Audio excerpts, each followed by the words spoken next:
हर हर महादेव। आप सभी धर्म प्रेमी बंधुओं का आपके अपने YouTube चैनल पर स्वागत है। भगवान भोलेनाथ को सावन मास अत्यंत प्रिय है। सावन मास में भगवान भोलेनाथ का श्रृंगार करना, भगवान भोलेनाथ पर जल अर्पित करना, बेलपत्र चढ़ाना, सावन सोमवार की व्रत रखना, भोलेनाथ का अभिषेक करना, इन सब का काफ़ी महत्व है।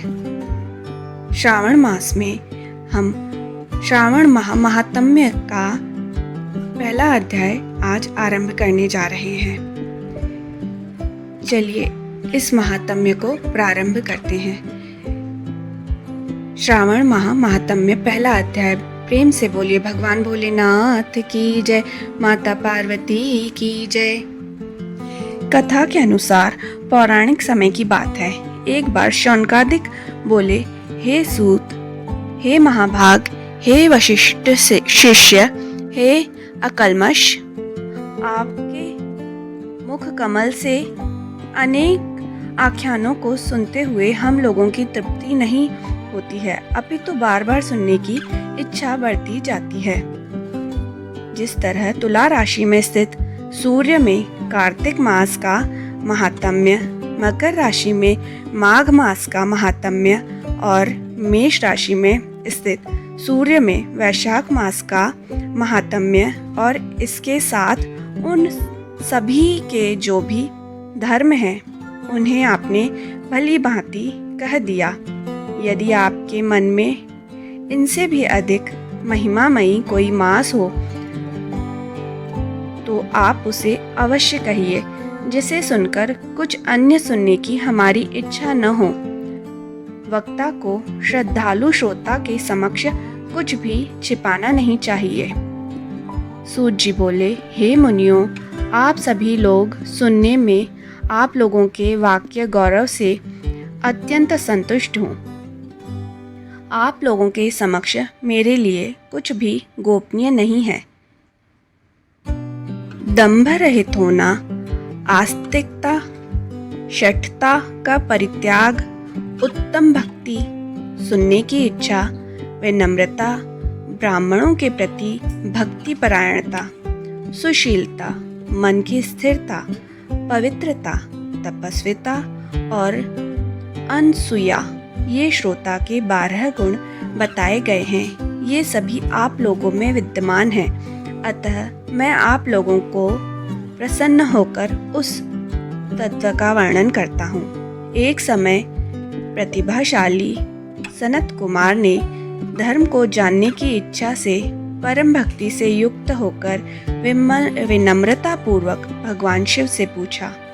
सनत कुमार बोले, योगियों के द्वारा आराधनीय चरण कमल वाले हे देवादिदेव, हे महाभाग, हमने आपसे अनेक व्रतों तथा बहुत प्रकार के धर्मों का श्रवण किया, फिर भी हम लोगों के मन में सुनने की अभिलाषा है।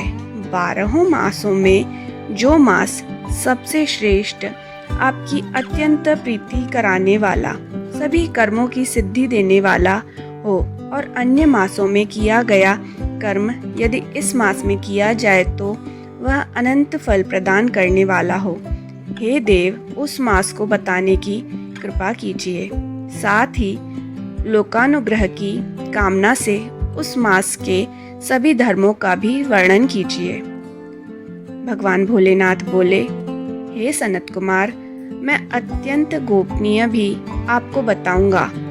हे सुव्रत, हे विधिनंदन, मैं आपकी श्रवणेच्छा तथा भक्ति से प्रसन्न हूँ।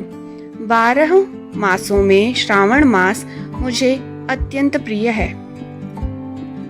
इसका महात्म्य सुनने योग्य है, अतः इसे श्रावण कहा गया है। इस मास में श्रवण नक्षत्र युक्त पूर्णिमा होती है। इस कारण से भी इसे श्रावण कहा गया है। इसके महात्म्य के श्रवण मात्र से यह सिद्धि प्रदान करने वाला है, इसलिए भी यह श्रावण संज्ञा वाला है। निर्मलता गुण के कारण यह आकाश के सदृश है, इसलिए नभा कहा गया है। इस श्रावण मास के धर्मों की गणना करने में इस पृथ्वी लोक में कौन समर्थ हो सकता है, जिसके फल का संपूर्ण रूप से वर्णन करने के लिए ब्रह्मा जी 4 मुख वाले हुए, जिसके फल की महिमा को देखने के लिए इंद्र 1000 नेत्रों से युक्त हुए और जिसके फल को कहने के लिए शेषनाग 2000 जीवाओं से संपन्न हुए। अधिक कहने से क्या प्रयोजन। इसके महात्म्य को देखने और कहने में कोई भी समर्थ नहीं है। हे मुने, अन्य मास इसकी एक कला को भी नहीं प्राप्त होते हैं।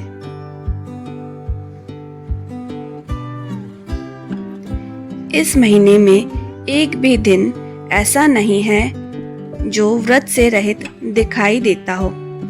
इस माह में प्रायः सभी तिथियां व्रत युक्त हैं। इसके महात्म्य के संदर्भ में मैंने जो कहा है वह केवल प्रशंसा मात्र नहीं है। आर्तों, जिज्ञासुओं, भक्तों, अर्थ की कामना करने वाले, मोक्ष की अभिलाषा रखने वाले और अपने अपने अभिष्ट की आकांक्षा रखने वाले चारों प्रकार के लोगों, ब्रह्मचर्य, गृहस्थ, वानप्रस्थ, संन्यास आश्रम वाले को इस श्रावण मास में व्रतानुष्ठान करना चाहिए। सनत कुमार बोले, हे भगवान, हे सत्तम, आपने जो कहा कि इस मास में सभी दिन एवं तिथियां व्रत रहित नहीं हैं, तो आप उन्हें मुझे बताइए कि किस तिथि में और किस दिन में कौन सा व्रत होता है, उस व्रत का अधिकारी कौन है, उस व्रत का फल क्या है, किस किसने उस व्रत को किया, उसके उद्यापन की विधि क्या है, प्रधान पूजा कहाँ और जागरण करने की क्या विधि है, उसका देवता कौन है, उस देवता की पूजा कहाँ होनी चाहिए, पूजन सामग्री क्या क्या होनी चाहिए और किस व्रत का कौन सा समय होना चाहिए। हे प्रभु, वह सब आप मुझे बताइए। यह मास आपको प्रिय क्यों है, किस कारण यह पवित्र है, इस मास में भगवान का कौन सा अवतार हुआ, यह सभी मासों से श्रेष्ठ कैसे हुआ और इस मास में कौन कौन धर्म अनुष्ठान के योग्य हैं। हे प्रभु, यह सब बताएं। आपके समक्ष मुझ अज्ञानी का प्रश्न करने में कितना ज्ञान हो सकता है, अतः आप संपूर्ण रूप से बताएं। हे कृपालु, मेरे पूछने के अतिरिक्त भी जो जो शेष रह गया हो उसे भी लोगों के उद्धार के लिए कृपया करके बताएं। रविवार, सोमवार, मंगलवार, बुधवार, बृहस्पतिवार, शुक्रवार और शनिवार के दिन जो करना चाहिए, हे विभो, वह सब मुझे बताइए। आप सबके आदि में अविभूत हुए हैं, अतः आपको आदिदेव कहा गया है। जैसे एक की विधि बाधा से अन्य की विधि बाधा होती है, वैसे ही अन्य देवताओं के अल्प देवत्व के कारण आपको महादेव माना गया है। तीनों देवताओं के निवास स्थान पीपल वृक्ष में सबसे ऊपर आपकी स्थिति है। कल्याण रूप होने के कारण आप शिव हैं और पाप समूहों को हरने के कारण आप हर हैं। आपके आदि देव होने में आपका शुक्ल वर्ण प्रमाण है, क्योंकि प्रकृति में शुक्ल वर्ण ही प्रधान है, अन्य वर्ण विकृत है। आप कर्पूर के समान गौरव वर्ण के हैं, अतः आप आदि देव हैं। गणपति के अधिष्ठान रूप 4 दल वाले मूलाधार नामक चक्र से, ब्रह्मा जी के अधिष्ठान रूप 6 दल वाले स्वाधिष्ठानन नामक चक्र से और विष्णु के अधिष्ठान रूप 10 दल वाले मणिपुर नामक चक्र से भी ऊपर आपके अधिष्ठित होने के कारण आप ब्रह्मा तथा विष्णु के ऊपर स्थित हैं। यह आपकी प्रधानता को व्यक्त करता है।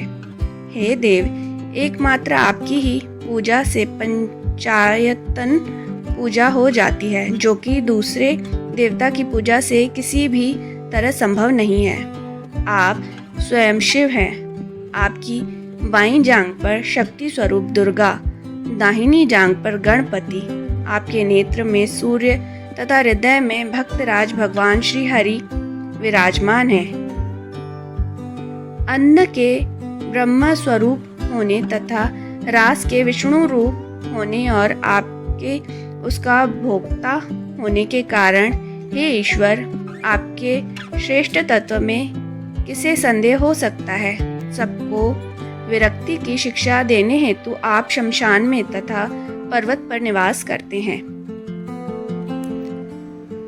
पुरुष सूक्त में उत्ताम्रतत्व स्वे शानो इस मंत्र के द्वारा प्रतिपादन के योग्य हैं। ऐसा महर्षियों ने कहा है।